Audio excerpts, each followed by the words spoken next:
ನಮಸ್ತೆ ವೀಕ್ಷಕರೇ, ಇವತ್ತು ನಾನು ಸರ್ವೈಕಲ್ ಕ್ಯಾನ್ಸರ್ ಬಗ್ಗೆ ನಿಮಗೆ ಮಾಹಿತಿಯನ್ನು ನೀಡ್ತಾ ಇದ್ದೀನಿ.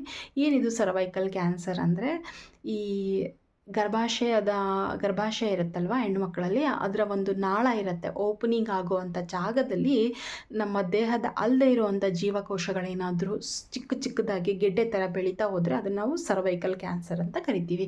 ಸೊ ಈ ಸರ್ವೈಕಲ್ ಕ್ಯಾನ್ಸರ್ ಅನ್ನೋದು ಹ್ಯೂಮನ್ ಪೆಪಿಲೋಮಾ ವೈರಸ್ 16 ಮತ್ತು 18 ಅನ್ನೋ ವೈರಸ್ಸಿಂದ ಈ ರೋಗ ಹರಡುತ್ತೆ.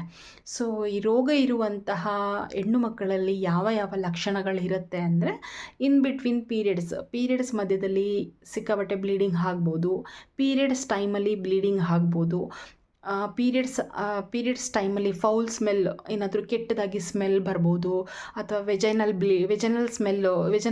ಡಿಸ್ಚಾರ್ಜು ಸಿಕ್ಕಾಪಟ್ಟೆ ಪ್ರತಿದಿನವೂ ವೆಜನಲ್ ಡಿಸ್ಚಾರ್ಜ್ ಆಗಿಬಿಟ್ಟು ಅದರಲ್ಲಿ ಸ್ಮೆಲ್ ಬರ್ಬೋದು.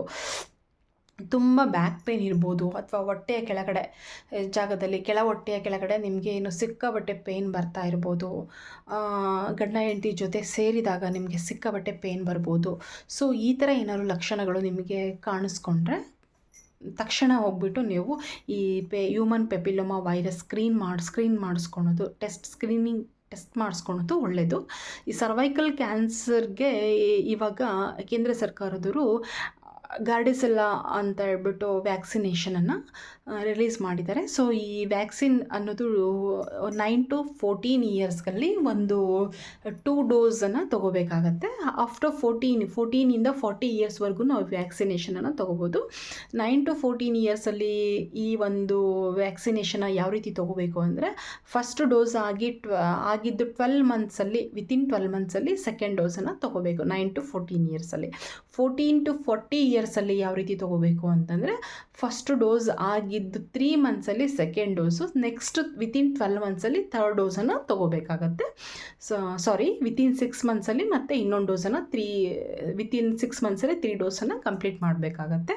ಯೂಶ್ವಲಿ ಈ ಸರ್ವೈಕಲ್ ಕ್ಯಾನ್ಸರ್ ಯಾರಲ್ಲಿ ಜಾಸ್ತಿ ಇರುತ್ತೆ ಅಂತಂದರೆ, ಇದು ಫ್ಯಾಮಿಲಿ ಹಿಸ್ಟ್ರಿ. ಯಾರಾದರೂ ಫ್ಯಾಮಿಲಿಯಲ್ಲಿ ಯಾರಿಗಾದರೂ ಈ ಸರ್ವೈಕಲ್ ಒಂದು ಕ್ಯಾನ್ಸರ್ ಬಂದಿರೋವಂಥ ಹಿಸ್ಟ್ರಿ ಏನಾದರೂ ಇತ್ತು ಅಂದರೆ, ಅಥವಾ ಹೆವಿ ಸ್ಮೋಕ್ ಮಾಡ್ತಾ ಇದ್ದರೆ ಈ ಸರ್ವೈಕಲ್ ಕ್ಯಾನ್ಸರ್ ಹರಡುವಂಥ ಸಾಧ್ಯತೆ ಜಾಸ್ತಿ ಇರುತ್ತೆ. ಡ್ರಿಂಕ್ಸ್ ಮಾಡುವಂಥ ಹೆಣ್ಣುಮಕ್ಕಳಲ್ಲಿ ಸರ್ವೈಕಲ್ ಕ್ಯಾನ್ಸರ್ ಜಾಸ್ತಿ ಇರುತ್ತೆ.